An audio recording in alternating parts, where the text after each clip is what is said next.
Loud speaker को लेकर बढ़ते विवाद के बीच आज महाराष्ट्र सरकार ने एक बैठक बुलाई है और ये बैठक सह्याद्री गेस्ट हाउस में उप मुख्यमंत्री अजित पवार की अध्यक्षता में हो रही है।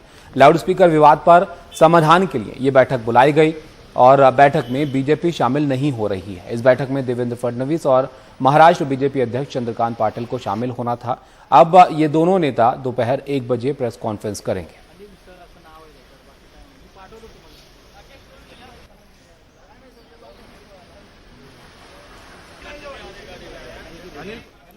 सोहित मिश्रा हमारे सहयोगी हमारे साथ हैं। सोहित, एक तो ये बताइए कि इस पूरे विवाद पर बीजेपी का अब तक का क्या स्टैंड रहा है, और दूसरा ये क्या बीजेपी ने खुद से इस बैठक में शामिल नहीं होने का फैसला किया है?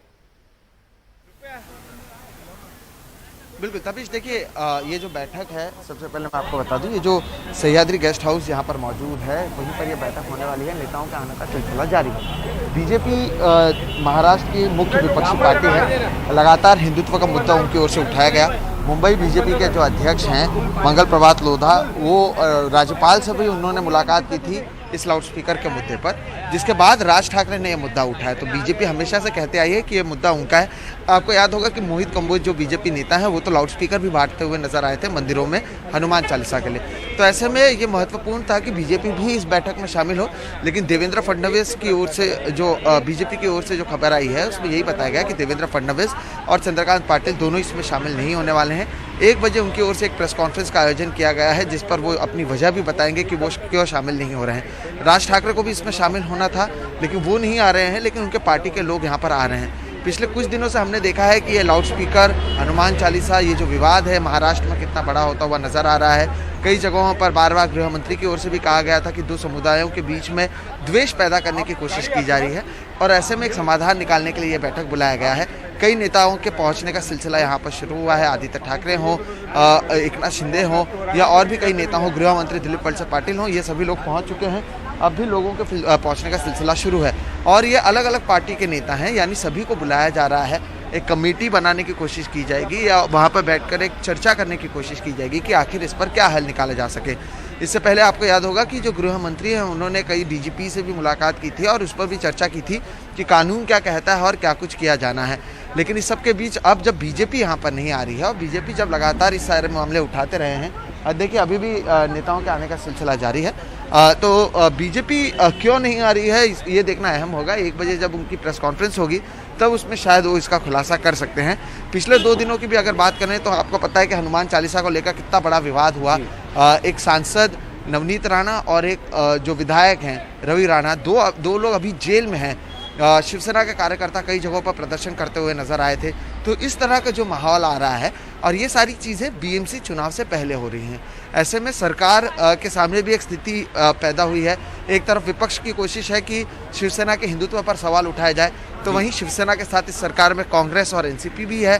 तो वो सभी लोग मिलकर कोशिश कहीं ना कहीं कर रहे हैं कि एक बैलेंस इसमें कुछ लाया जा सके, और इसलिए इस बैठक को बुलाया गया है। लेकिन अब जब महाराष्ट्र की जो मुख्य विपक्षी पार्टी है बीजेपी, वो खुद इसमें शामिल नहीं हो रही है, तो उनकी ओर से क्या कहा जाता है ये देखना अहम होगा, और इस बैठक में क्या कुछ निकल कर सामने आता है इस पर भी नजर बनी रहेगी। शुक्रिया सोहित आपका सब जानकारी के लिए। तो सर्वदलीय बैठक एक बुलाई गई है महाराष्ट्र में, जो लाउड स्पीकर विवाद है उस पर चर्चा के लिए, जिसमें बीजेपी शामिल फिलहाल नहीं हो रही है। बीजेपी की तरफ से 1 बजे इसको लेकर प्रेस कॉन्फ्रेंस की जानी है। क्या वजहें हैं उनकी इसके पीछे, वो तब शायद पता चलेगा। इस पर नजर हमारी बनी हुई है, अपडेट आप तक पहुंचाते रहेंगे। उधर पंजाब के मुख्यमंत्री भगवंत मान और कुछ वरिष्ठ अधिकारी आज दिल्ली में हैं। ये यहां शिक्षा और स्वास्थ्य के क्षेत्र में दिल्ली मॉडल को देख रहे हैं।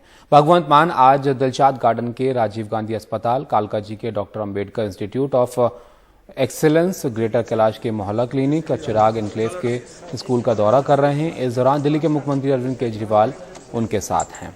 शरद शर्मा हमारे सहयोगी हमारे साथ हैं। शरद, बताइए क्या क्या कार्यक्रम आज के हैं, और एक तरीके से दिल्ली का जो मॉडल है उसको पंजाब में ले जाने के लिए जो है ये सब पहल हो रही है।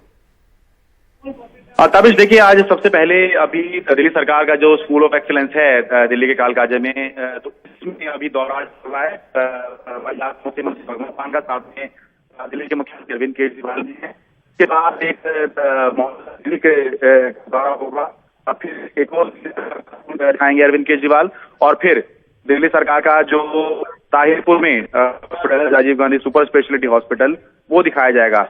असल में कोशिश ये है, वैसे तो जो दिल्ली मॉडल है इसको आम आदमी पार्टी ने पंजाब में खूब मार्केटिंग की और उसी के आधार पर आज हम देख रहे हैं कि ताकत के रूप में पंजाब सत्ता में है।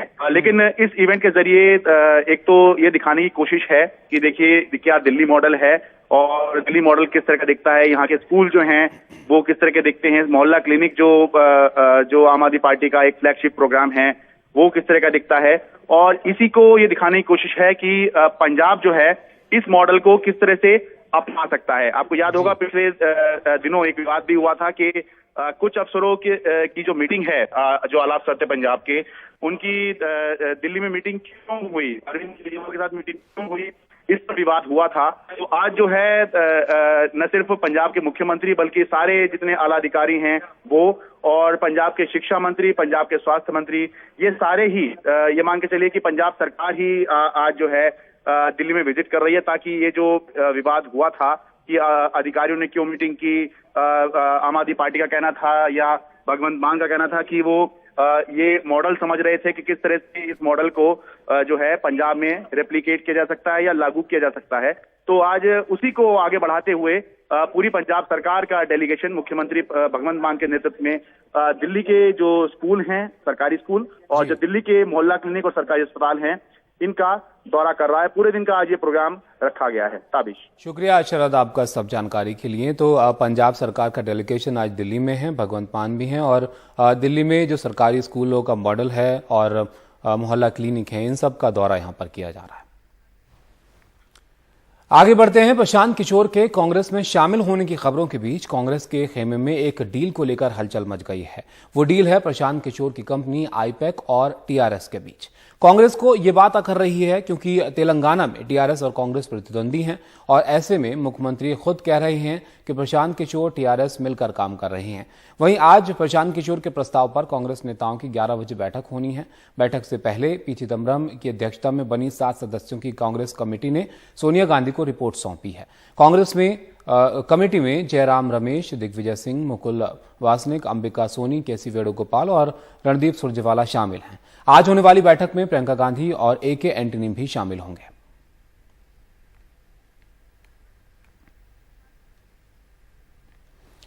और प्रशांत किशोर और टीआरएस की डील को लेकर कांग्रेस के तेलंगाना प्रभारी मणिकम टैगोर ने बिना नाम लिए ट्वीट किया है। उन्होंने ट्वीट में लिखा कि कभी भी ऐसे किसी शख्स पर भरोसा मत करो जो आपके दुश्मन का दोस्त हो।